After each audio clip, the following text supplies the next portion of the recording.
सिक्किम के आदरणीय राज्यपाल श्री ओम प्रकाश जी माथुर, सिक्किम के मुख्यमंत्री Shri Prem Singh ji Tamang, chief of army staff general Upendra Dwivedi, defence secretary Shri Rajesh Kumar Singh ji, lieutenant general Ramchandra Tiwari GOC in C eastern command, lieutenant general Zubin A Minwalla GOC 33 corps, हमारे शहीद जवानों के परिवारजन, मीडिया के मित्रों, देवियों व सज्जनों, सर्वप्रथम मैं सिक्किम के आदरणीय राज्यपाल महोदय और वहां के मुख्यमंत्री जी के प्रति आभार व्यक्त करना चाहता हूं।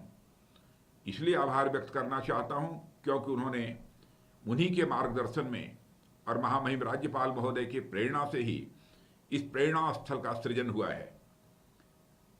मैं सिक्किम के मुख्यमंत्री श्री प्रेम सिंह जी तमांग जी का आभार प्रकट करना चाहता हूं कि उन्होंने इस प्रेरणा स्थल के उद्घाटन के लिए मुझे आमंत्रित किया है। मैं विगत वर्ष अक्टूबर माह में बाढ़ की भीषण तबाही के दौरान दिवंगत सभी आत्माओं को अपनी तरफ से श्रद्धांजलि मैंने दी थी और आज भी अपनी विनम्र श्रद्धांजलि उन्हें अर्पित करता हूं। जैसा कि आप सभी जानते हैं कि उस तबाही के दौरान हमारे 22 बहादुर जवानों ने भी अपने प्राणों का बलिदान दिया था। उनका बलिदान देश के लिए हर परिस्थिति में डटे रहने के उनके जज्बे की यह निशानी थी। उनके सर्वोच्च बलिदान का सम्मान करते हुए इस प्रेरणा स्थल का निर्माण किया गया है। इस प्रेरणा स्थल के निर्माण ने हमारे उन बहादुर जवानों के बलिदान को इतिहास में हमेशा के लिए अमर कर दिया है। देश के सैनिकों की बहादुरी को इतना सम्मान देने के लिए मैं आदरणीय राज्यपाल महोदय और सिक्किम सरकार के प्रति आभार प्रकट करता हूं। साथियों, इस प्रकार के मॉन्यूमेंट्स और स्थलों का किसी भी सभ्यता व संस्कृति के इतिहास में अत्यंत महत्वपूर्ण स्थान होता है। जैसा कि मैंने अभी जिक्र किया कि इस प्रेरणा स्थल ने उन जवानों की बहादुरी को इतिहास में हमेशा के लिए अंकित कर दिया। अब चाहे कितनी भी पीढ़ियां चली जाएं, लेकिन जब तक यह स्थल रहेगा तब तक यह इस क्षेत्र के लोगों को हमारे जवानों के शौर्य से परिचित कराएगा, उन्हें प्रेरणा देगा। साथियों, मैं हमारे 22 जवानों के बारे में देख रहा था तो एक बात पर मैंने गौर किया। उन 22 जवानों में से कोई जवान तो नागालैंड से था, कोई उत्तर प्रदेश से था, कोई तमिलनाडु से था, तो कोई राजस्थान से, तो कोई तेलंगाना से और कोई असम से था। मतलब भारत के लगभग सभी क्षेत्रों के सैनिक उसी सूची में थे। मेरे मन में यह बात आई कि भारत के अलग अलग हिस्सों के होने के बावजूद इन सैनिकों ने यहाँ के लोगों की रक्षा के लिए अपने प्राणों का बलिदान दे दिया। कोई फर्क नहीं पड़ता है कि वे देश के किस रीजन, किस भाषा, किस संप्रदाय से थे। फर्क बस इस बात से पड़ता है कि वे भारत माता की सेवा कर रहे थे। आखिरकार इन सैनिकों को इतनी बड़ी प्रेरणा कहां से मिली होगी? फिर मुझे लगा कि यही भारत की आत्मा है, यही भारत का संस्कार है कि यहाँ पैदा हुआ हर व्यक्ति समस्त भारतवासियों को ही नहीं, पूरे विश्व को अपने परिवार का सदस्य मानता है और उनकी रक्षा के लिए अपने प्राणों का बलिदान देने में वह कभी भी पीछे नहीं रहता है। साथियों, मेरा मानना है कि ऐसे स्मारक हमारी सामूहिक स्मृति को और हमारी सामूहिक चेतना को आकार देते हैं। स्मारक हमें किसी घटना की या फिर उस घटना से जुड़े हुए लोगों के बलिदानों की याद तो दिलाते ही हैं, साथ ही साथ स्मारक हमारी राष्ट्रीय चेतना यानी सेंस ऑफ नेशनल प्राइड को भी जगाने में महत्वपूर्ण योगदान करते हैं। साथियों, इसे आप इस प्रकार से समझ सकते हैं कि एक साधारण आदमी तो अपनी रोजमर्रा की जिंदगी में ही उलझा रहता है।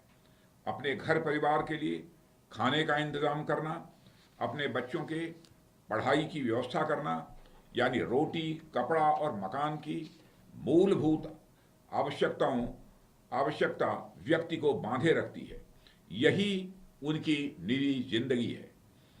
लेकिन इस निजी जिंदगी, इस निजी पहचान के अलावा उस व्यक्ति की अपनी एक वह जिंदगी भी होती है जो राष्ट्र के लिए होती है।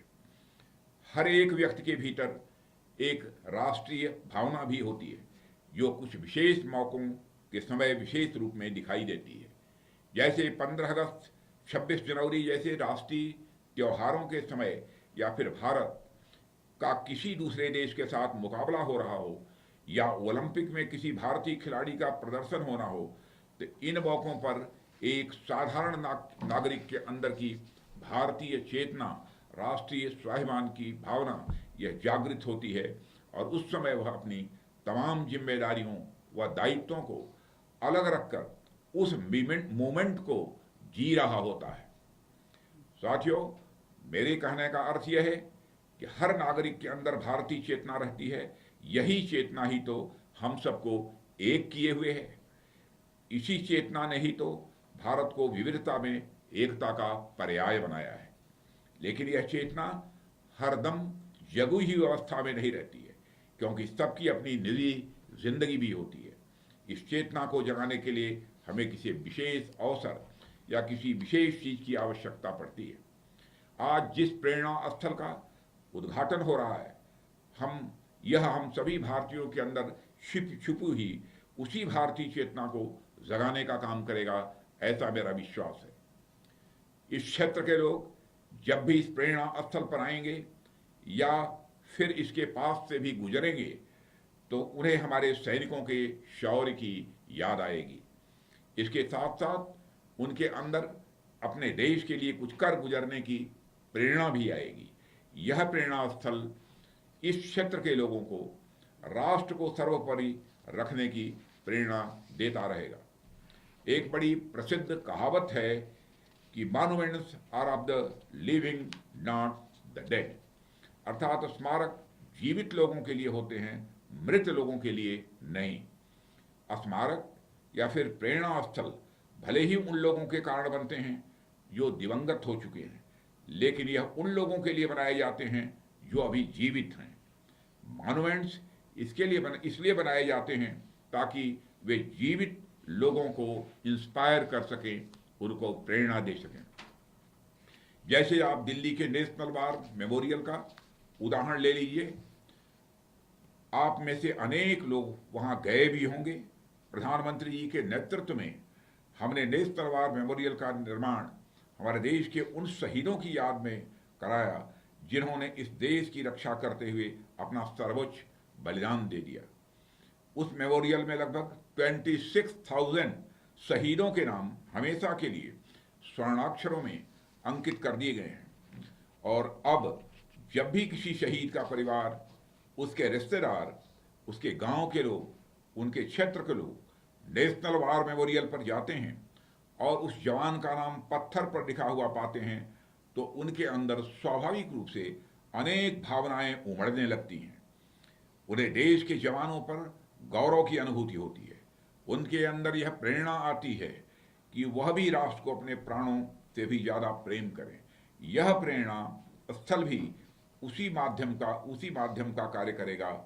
और जब जब कोई नागरिक इस प्रेरणा स्थल को देखने आएगा, उसके अंदर भावनाओं का सैलाब आएगा और देश के लिए कुछ कर गुजरने का संकल्प भी आएगा। साथियों, मेरा ऐसा मानना है कि मॉन्यूमेंट्स पास्ट एंड फ्यूचर के बीच एक ब्रिज का काम करते हैं। सिर्फ पास्ट एंड फ्यूचर ही नहीं, बल्कि मॉन्यूमेंट्स कई जनरेशन्स को एक सूत्र में बांधते हैं। आज जिस पीढ़ी के सामने इस प्रेरणा स्थल का निर्माण हुआ है, यह कहानी सिर्फ इसी पीढ़ी तक सीमित नहीं रह जाएगी। आप सबके बच्चे जब पूछेंगे कि इस प्रेरणा स्थल का निर्माण क्यों हुआ, तो आप उन्हें इससे जुड़ी हुई कहानियां स्वाभाविक रूप से बताएंगे। उनके बच्चे जब उनसे पूछेंगे तो फिर वह उनको कहानियां बताएंगे। पीढ़ी दर पीढ़ी लोग चले जाएंगे, लेकिन इस प्रेरणा स्थल के माध्यम से हमारे सैनिकों की कहानियां हमारे आने वाली पीढ़ियों के मन मस्तिष्क में सदैव बसी रहेंगी। यह प्रेरणा स्थल कई पीढ़ियों को एक सूत्र में बांधेगा। साथियों, यह प्रेरणा स्थल भारत की संस्कृति को और भारतीय जनमानस की चेतना को भी दर्शाता है। इसलिए मैं ऐसा इसलिए कह रहा हूं क्योंकि आपने देखा होगा कि हमारी संस्कृति में जो महत्व बलिदान का है, जो महत्व त्याग का है, वह महत्व शायद ही किसी चीज का हो। हम अपने सैनिकों के त्याग और बलिदान को तो याद करते ही हैं, लेकिन हम अगर अतीत से लेकर अब तक की भारत की यात्रा का आकलन करें तो आप देखेंगे कि हमने उन राजाओं को याद नहीं रखा जिन्होंने अपने साम्राज्य के लिए युद्ध जीते, बल्कि इसके विपरीत हमने उन राजाओं को ज्यादा सम्मान दिया जिन्होंने इस देश के लिए त्याग किया है, जिन्होंने इस देश के लिए बलिदान दिया है। हम राजा रामचंद्र को सम्मान देते हैं जिन्होंने पिता के वचनों का पालन करते हुए राजपाट त्याग दिया। हम राजा हरिश्चंद्र को सम्मान देते हैं जिन्होंने सत्य की रक्षा के लिए अपने परिवार का भी त्याग कर दिया। हम राजा शिवी को सम्मान देते हैं जिन्होंने अपने शरण में आए हुए कबूतर के जीवन की रक्षा के लिए भी अपने शरीर से मांस देना स्वीकार किया। हम राजा बलि को सम्मान देते हैं जिन्होंने याचक के मांगने पर राजपाट समेत अपना सब कुछ त्याग दिया। भारत की संस्कृति त्याग की संस्कृति है। भारत की संस्कृति यह बलिदान की संस्कृति है।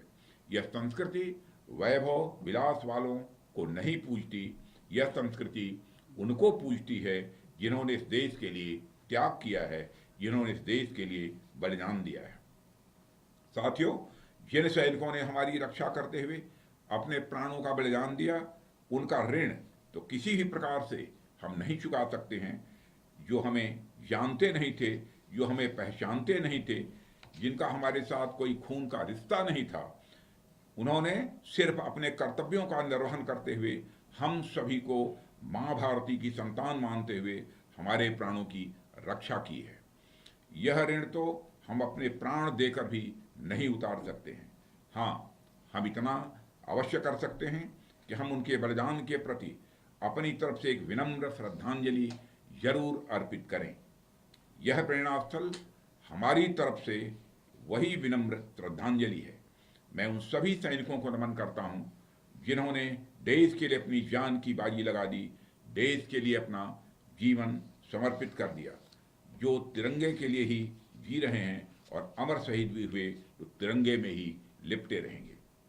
साथियों, यह प्रेरणा स्थल सिर्फ हमारे सैनिकों को समर्पित एक मॉन्यूमेंट ही नहीं है, बल्कि इस क्षेत्र का आपने जिस तरह से हॉलिस्टिक डेवलपमेंट किया है उसके लिए आप सब बधाई के पात्र हैं।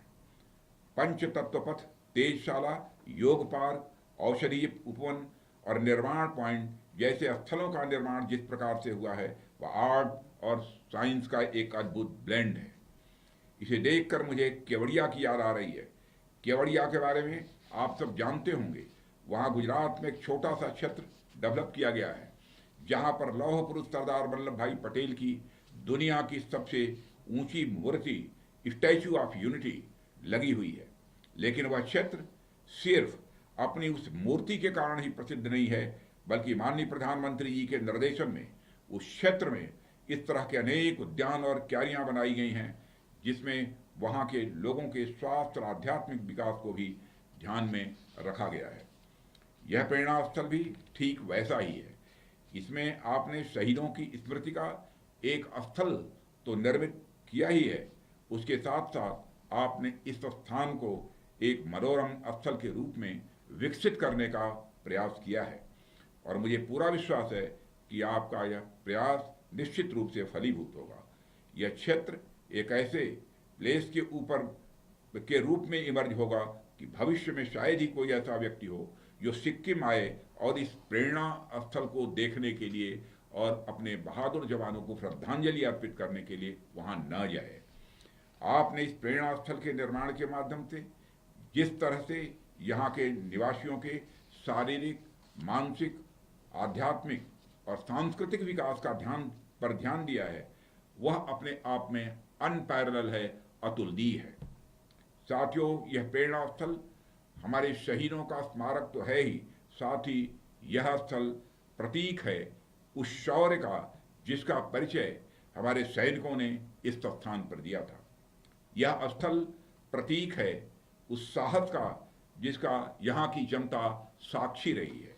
यह स्थल प्रतीक है सद्भाव का जो हम देशवासियों को आपस में जोड़े रखता है। यह स्थल प्रतीक है राष्ट्रीय सुरक्षा का जो हम सबको यह आश्वासन दिलाता है कि राष्ट्र सुरक्षित हाथों में है। यह स्थल प्रतीक है राष्ट्र सेवा के संकल्प का जो हम देशवासियों को अपने भीतर जगाना है। इस प्रकार यह स्मारक देशवासियों को हमारे सैनिकों का बलिदान याद दिलाने के साथ साथ उन्हें राष्ट्र सेवा में समर्पित रहने के लिए प्रेरित करेगा और राष्ट्र को नई ऊंचाइयों तक ले जाने में अपनी भूमिका का निर्वहन लगातार करता रहेगा, ऐसा मेरा विश्वास है। अंत में एक बार फिर से मैं महामहिम राज्यपाल महोदय श्री ओम प्रकाश जी माथुर और मुख्यमंत्री जी श्री प्रेम सिंह जी तवांग और इस प्रेरणा स्थल से जुड़े अन्य सभी लोगों को इस पुनीत कार्य के लिए हार्दिक बधाई देता हूं और आप सबने मुझे यहाँ आमंत्रित किया, इसके लिए आप सभी के प्रति आभार व्यक्त करते हुए अपना निवेदन समाप्त करता हूं। आप सबको बहुत बहुत धन्यवाद।